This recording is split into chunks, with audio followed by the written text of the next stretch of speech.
Hi guys, hope you all have fine, okay? যোৱা দুদিনৰ পৰা যিটো জন্মনিৰ ৰাফাৰ যি ৰহস্যময় মৃত্যু সিয়াক লৈ বহু চৰ্চিত চলি আছে। সেইকাৰণে ভাবিলোঁ কিয় না এটা ভিডিঅ' বনোৱা যায়। কিন্তু এই কেছৰ ক্ষেত্ৰত ব্যক্তিগত মতামত দিয়াটো মই নিবিচাৰোঁ, অ'কে? অসমৰ আৰক্ষী প্ৰধান জি পি সিং এই সন্দৰ্ভত CBI তদন্ত কৰাৰ পৰামৰ্শ দিয়া বুলি যোৱাকালিৰ নিউজত এটা পাইছিলোঁ আৰু আমাৰ CBIৰ প্ৰতি ভৰসা আছে, সঠিক তদন্ত কৰিব, অ'কে? কিন্তু জন্মনিৰ যিটো ৰহস্যময় মৃত্যু বুলিয়ে ক'ব লাগিব।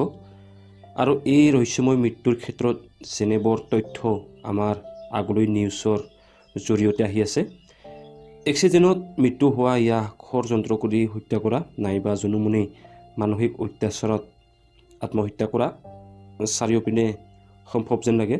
চাওঁ আৰু আগন্তুক দিনত এই কেছটোৱে কেনে ৰূপ লয়। অলপ আগত মই এটা DSP আৰু হাছিনা বেগম মেডামৰ মাজৰ কল ৰেকৰ্ড এটা পালোঁ। শুনি কিছু আচৰিত হৈ পৰিলোঁ। কিন্তু হাছিনা বেগম মেমজনীক চেলুট কৰিব লাগিব। তাইৰ সাহস, যি অপৰাধমূলক কাম হৈ আছে তাৰ প্ৰতি তেওঁ সাহস কৰি আৰক্ষীৰ সৈতে মিলি কাম কৰি আহিছিল। সঁচাকৈ বহু সাহসী তাই। কিন্তু এইটো হয় যেতিয়া পাখৰ মুখত হাত দিবা, তাৰ পৰিণামো ভয়ংকৰ হয়। আপুনি নিশ্চয় DSP আৰু হাছিনা বেগম মেমৰ কল ৰেকৰ্ডটো নিশ্চয় শুনিলে। মই সেই কল ৰেকৰ্ড ভিডিঅ'ত প্লে নকৰোঁ, অ'কে? বাট ঘটনাটো যোৱাকালিৰ পৰা চাব গ'লে ঘটনাটোৰ ওপৰত দুই ধৰণৰ নিউজ প্ৰকাশ পাই আছে।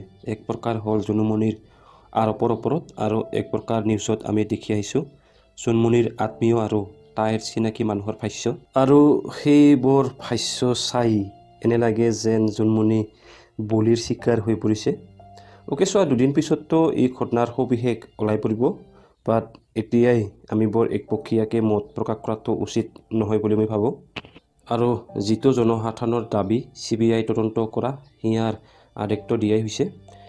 কিন্তু এটা হাই প্ৰফাইল কেছ নিউজবোৰে সকলোৰে আকৰ্ষণ টানি থাকিবই। যোৱাকালি নিউজ এটাত পালোঁ এজন সাংবাদিক এটা লেখনি ফেচবুকত পষ্ট কৰিছে জনমনিৰ এই এক্সিডেণ্ট কেছ হোৱাৰ কেইদিনমানৰ আগত। কিন্তু সেই লেখনিত সাংবাদিকজনে যিজন পাৰ্চনক লৈ লক্ষ্য কৰি লিখিছে তাৰ নামটো উল্লেখ কৰা নাই। কিন্তু পষ্ট পঢ়ি যেন অনুভৱ হয় জন্মনি ৰাফালৈ লিখিছে। অনুমান হয়, কিন্তু নহ'ব পাৰে, অন্যজনলৈও হ'ব পাৰে। কিন্তু যদি জনমনিৰ ওপৰত লগোৱা অপৰাধৰ নিউজ আৰু জনমনিৰ মাজনী যি ভাষ্য দিছে তাৰে কিছুমান কথা মিল থকা যেন লাগে। আপুনি লক্ষ্য দিছে না নাইবা? আৰু ইপিনে হাছিনা বেগম মেমজনীৰ যি ভাষ্য, সেই ক্ষেত্ৰত এইটো অনুভৱ হয় বহু ৰহস্য আছে এই ঘটনাটোত।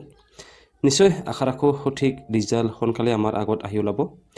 কিন্তু এই ঘটনাৰ ওপৰত বেছিকৈ নকৈ এটা কথা মই ক'ম, আপুনি চিংখাম মুভিখন নিশ্চয় চাইছে। আৰু এই চিংখাম মুভিখন আৰক্ষী বিষয়াসকলক মটিভেট কৰা ধৰণৰ এখন মুভি হয়। কিন্তু ৰিয়েলিটিত চিংখামৰ দৰে আৰক্ষী এক্সিষ্ট কৰেনে? নিশ্চয় কৰে। কথাটো সেইটোৱে, পাখৰ মুখত হাত দিয়া মানে তাৰ পৰিণামো ভয়ংকৰ হ'ব পাৰে। যেতিয়া আপুনি নিকা মনৰ আপোনাৰ লগত খোজ মিলাই চলা মানুহৰ লগত কাম কৰিব, নিশ্চয় চিংখামৰ দৰে আৰক্ষী এজন হৈ পৰিব। কিন্তু যেতিয়া অপৰাধীক ধৰিবলৈ যায় আৰু সেই অপৰাধী টকাৰ ওপৰত আপোনাৰ লগত কাম কৰা মানুহ বৰ এনজয় কৰি আছে, আপোনাৰ ওপৰত ষড়যন্ত্ৰ চলিব পাৰে, ইয়া স্বাভাৱিক কথা, অ'কে? ভিডিঅ'টো আৰু দীঘল নকৰোঁ। এই ঘটনাই কিমান দূৰলৈকে ডেভেলপমেণ্ট ঘটে নিশ্চয় ফ'ল' কৰি থাকিম, অ'কে? থেংক ইউ ফৰ ৱাচিং। Have a good day.